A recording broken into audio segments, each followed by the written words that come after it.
25 లేదా 26లో డిగ్రీ లేదా బీటెక్ చదివారా? సాఫ్ట్‌వేర్ జాబ్ కోసం ఎదురు చూస్తున్నారా? అయితే కోడ్ జ్ఞాన్ 100 డేస్ కోర్సులో చేరండి, జాబ్ సాధించండి.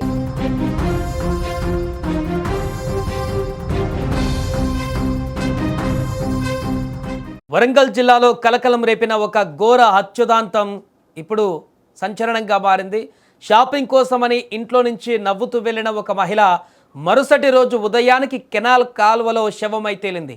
ఆ కాలువ ఘటన లభించిన ఆధారాలు చూస్తుంటే పోలీసులు సైతం షాక్ గురవుతున్నారు. అక్కడ రక్తపు మరకలు ఉన్నాయి. ఆమె మెడలోని ముత్యాల దండ తెగిపడి ఉంది. చెప్పులు, బ్యాగ్ చిందరవందరగా పడి ఉన్నాయి. అన్నిటికంటే ముఖ్యంగా పక్కనే ఒక పదునైన కత్తి కూడా లభ్యమైంది. అసలు ఆ రోజు సాయంత్రం ఆ కాలువ ఘటన ఏం జరిగింది?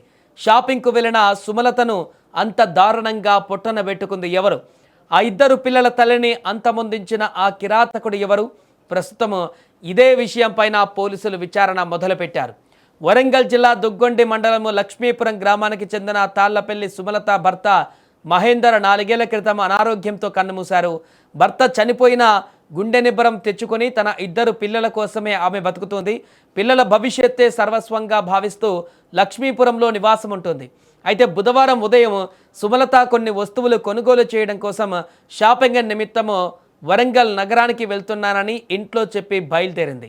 అయితే ఉదయం ఇంట్లో నుంచి వెళ్ళిన సుమలత సాయంత్రం అవుతున్నా, చీకటి పడుతున్నా ఇంటికి తిరిగి రాలేదు. దీంతో కుటుంబ సభ్యులు, స్థానికులు ఆందోళన చెందారు. ఫోన్ చేసినా కలవకపోవడంతో ఎక్కడికి వెళ్ళిందా అని ఆరా తీయడం మొదలుపెట్టారు. కట్ చేస్తే మరుసటి రోజు ఉదయం దుగ్గొండి మండల కేంద్ర సమీపంలోని ఏలుకుర్తి గ్రామస్తులు ఉపాధి హామీ పనుల కోసం వెళ్తున్నారు. ఆ సమయంలో కాలువ వైపు చూసిన కొందరు కూలీలు భయంతో కేకలు వేశారు. ఎందుకంటే అక్కడ ఒక మహిళ మృతదేహం నీటిలో తేలుతూ కనిపించింది. గ్రామస్తులు వెంటనే పోలీసులకు సమాచారం అందించారు. ఘటనా స్థలానికి చేరుకున్న పోలీసులు ఆ మృతదేహము లక్ష్మీపురం గ్రామానికి చెందిన తాళ్లపల్లి సుమలతదిగా గుర్తించారు.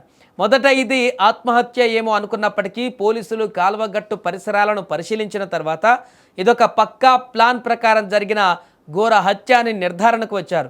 ఎందుకంటే ఆ కాలువ ఘటన భయంకరమైన దృశ్యాలు కనిపించాయి. రక్తపు మరకలు, చిందరవందరంగా సామాగ్రి కనిపించడమే దీనికి కారణం.